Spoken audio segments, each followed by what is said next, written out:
How dare you do such a thing? My usually quiet 5-year-old daughter shouted this with wide eyes. And it happened in the hospital room of my unconscious mother-in-law. My normally calm daughter looked like a completely different person, with a resolute expression that took my breath away. "What are you talking about?" I asked. Then, there was someone who started trembling at the next words my daughter said. At that moment, a terrifying suspicion arose within me. However, the truth was far beyond anything I could have imagined. Please listen to my tumultuous experience. I am Michelle. At 26, I married my husband David, who was my boss at work, and moved into his family home. Since I was originally in charge of the e-commerce department, I was allowed to switch to working from home after getting married. Although I was worried about living with my in-laws, my mother-in-law was kind, and we got along well. However, my father-in-law was a quiet and unfriendly person. When I talked to him, he often ignored me, only responding with a yes or a no. I spent my days anxious, wondering if he really disliked me. When I consulted my mother-in-law, she would only say, "He doesn't dislike you. He's just not good with words. I'm sorry." Since my parents lived far away, I relied on my husband and in-laws, but I tried to avoid my difficult father-in-law as much as possible. After that, my daughter Emma was born. She had beautiful dark eyes. However, there were some concerning behaviors. By the time she was 2, she could speak and had the ability to read people's minds. For example, Mom, Grandma seems to have a headache. What? Worried, I asked my mother-in-law if she was feeling unwell. "How did you know?" "I've had a migraine since this morning. I didn't tell anyone because I didn't want to worry anyone." "Oh, I just thought you looked a bit pale." I didn't want to surprise my mother-in-law, so I didn't mention that Emma had guessed it. But I was amazed by Emma's mysterious power. By the time she was 3, she started saying things that seemed to see right through my heart. Mom, I hope you can get along with Grandpa. What? Why do you think that? Even though I treated my father-in-law normally on the surface, how did Emma know what was in my heart? However, at that moment, Emma started playing with her toys and didn't answer my question. When she was 4, something decisive happened that confirmed her powers. A few days earlier, an elderly neighbor who lived alone had passed away. Emma was talking to herself while looking out the window. I understand. It's in the garden. She said this, filled a cup with water, and started to go outside. Worried, I followed her and discovered a small flower seedling planted in a pot in the corner of the neighbor's garden. The deceased lady next door asked me to do this. Emma said this as she watered the seedling. Maybe Emma can communicate with her mind. I believed this, but my husband didn't. In fact, he found it creepy. Your poor parenting is making her a weird kid with delusions. You need to raise her better. Are you saying everything Emma says is a lie? Of course. If she says something like that in front of me, I'll scold her. I was shocked by my husband's unusually harsh words. At that time, my father-in-law was nearby and overheard our conversation, but he turned his face away and pretended not to hear, not even defending me. I felt quite frustrated. I thought about consulting my mother-in-law, but it would mean speaking ill of her son and husband, so I kept quiet. One night, I heard loud voices arguing from my in-laws' room. Why would you say such a thing? Enough already. I couldn't make out the details, but it seemed like my husband and in-laws were arguing. I was worried about the three of them but couldn't intervene. When my husband returned to our bedroom with a flushed face, he explained that he had argued with his father because he was being harsh on his mother, and my husband had defended her. This was something my father-in-law was capable of. I believed my husband's story and sympathized with him for standing up for his mother. A few days after that argument, something terrible happened. That day, I had a meeting at the head office. Suddenly, I received a call from my husband. Michelle, something terrible has happened. Why are you so panicked? Mom collapsed while scratching her throat and is now unconscious. What? When I heard that my mother-in-law had been rushed to the hospital, I hurried there, only to find her lying unconscious in bed. My father-in-law and husband, both pale-faced, were by her side. What happened? I asked my husband. It was an accident. Mom. He said, but he was too shocked to explain clearly. The doctor said that she might have eaten something harmful and they were running tests, but nothing was clear yet. Hearing that it might be food-related, I remembered something and consulted the doctor. The doctor said they would look into it, but warned that if she didn't regain consciousness, her life couldn't be guaranteed, and we should prepare for the worst. I was stunned. Despite my mother-in-law always being kind and supportive, there was nothing I could do for her in this critical moment. The next day, I hadn't told Emma about her grandmother's hospitalization, thinking it would be too shocking for her. However, Emma suddenly said, Grandma is calling me. So, my husband and I decided to take her to visit. When we entered the hospital room, Emma ran to her grandmother's bed and held her hand. Then Emma started trembling, turned around with wide eyes, furrowed her brows, and with a fierce expression, she said, Emma? What's wrong? Stay away. How dare you make me eat this? I'll be killed by this. My usually quiet daughter spoke with a resolute attitude and a loud voice, as if she were a completely different person. It was as if someone had possessed her. I gasped and hugged her. Emma, what are you saying? But behind me, someone was trembling, eyes wide open and face red. It was my father-in-law. Seeing him, a terrifying suspicion arose within me. At first, I didn't understand, but if what Emma said were my mother-in-law's words, it made sense. Maybe my father-in-law tried to end my mother-in-law's life. If that's the case, I need to separate him from her.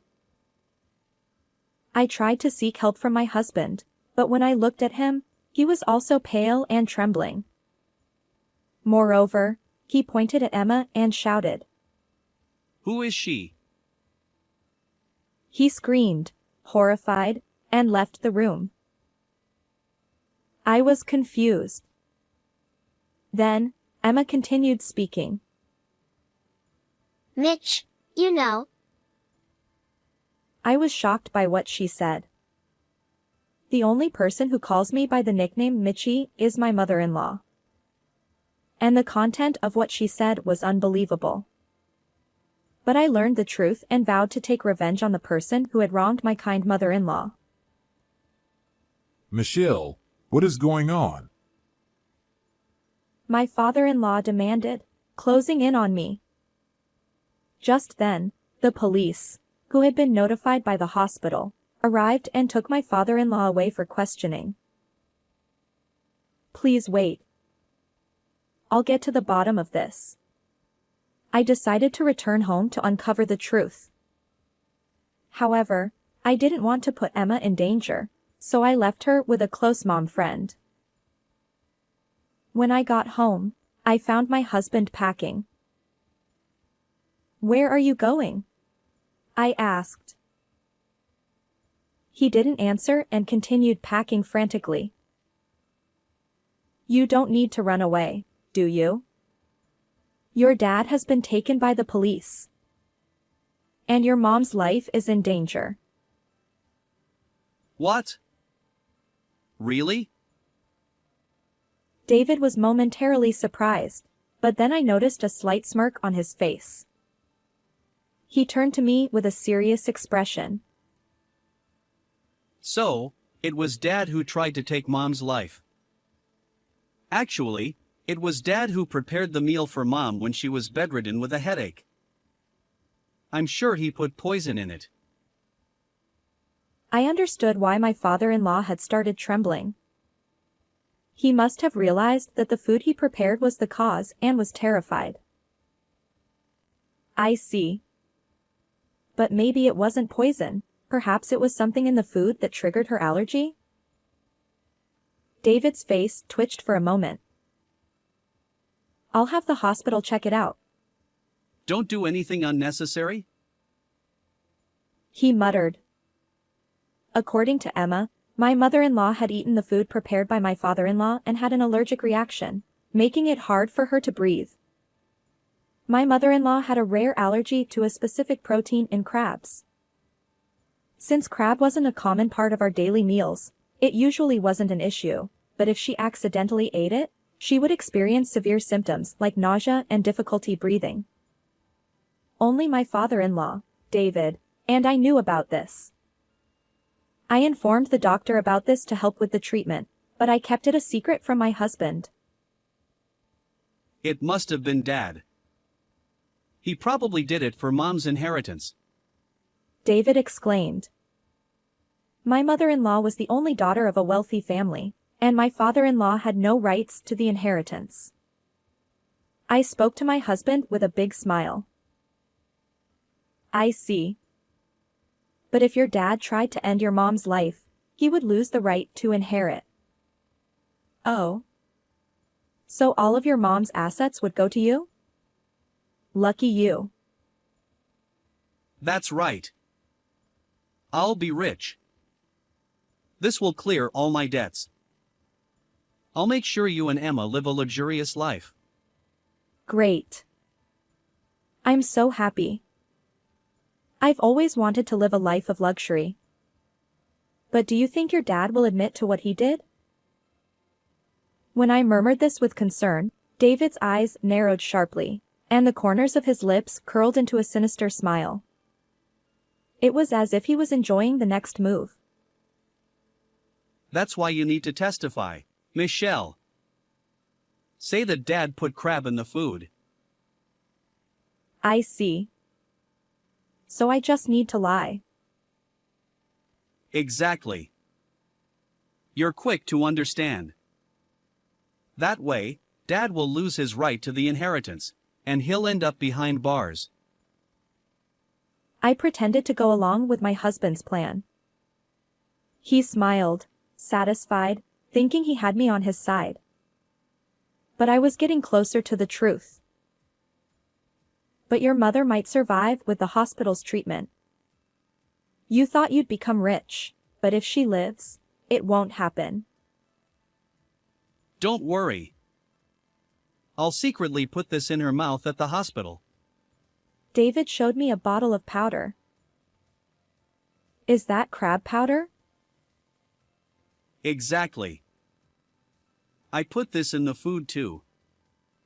Let's get rich together. I knew from Emma's story that my husband had tried to harm my mother-in-law, but I had no proof. Hearing his evil plan clearly made me feel ashamed. Why would you go that far?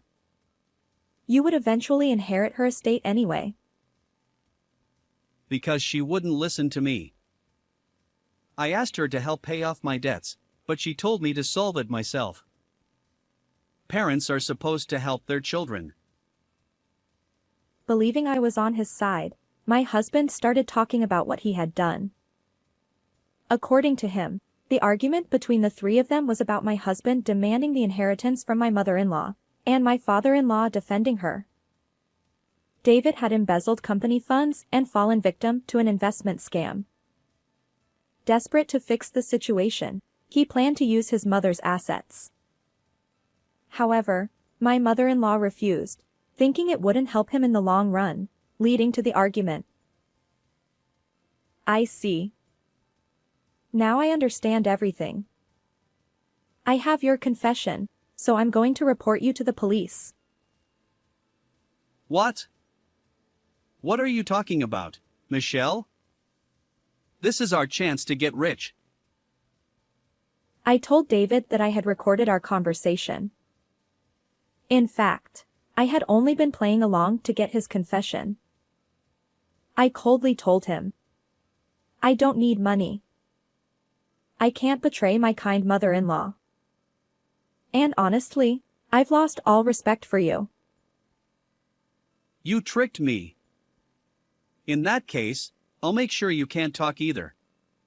David said, furrowing his brows deeply, narrowing his eyes, and giving me a cold smile as he tried to attack me.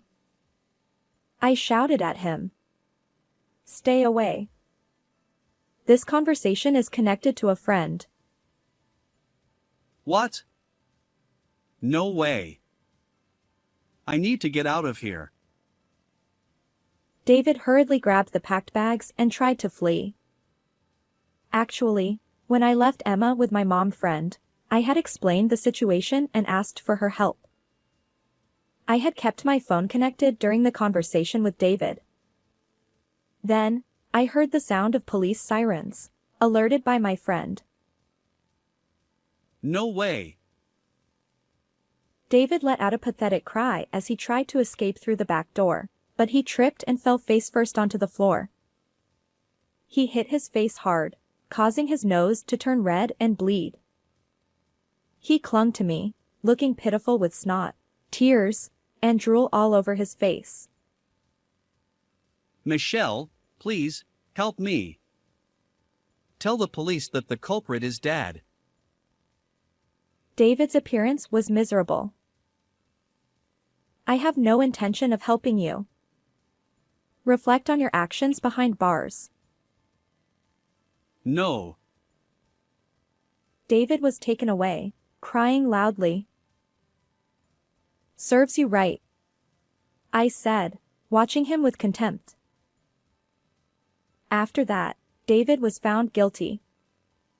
He was sentenced to many years in prison for embezzling company funds and attempting to end my mother-in-law's life.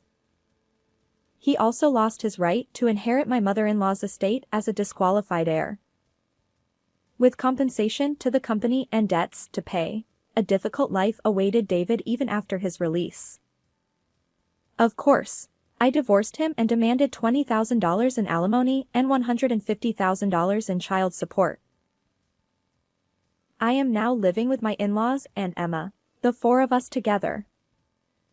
Although my mother-in-law has some physical limitations, she is recovering. Seeing my father-in-law diligently take care of her, I realized that he is truly a kind person, just not good with words. As my daughter grows, her mysterious powers seem to be fading. We are living peaceful and happy days. My in-laws encourage me to remarry since I am still young, but I have no such intention at the moment. I am happy just seeing my daughter's smile. How did you like this story? Please don't forget to subscribe to the channel. See you in the next video.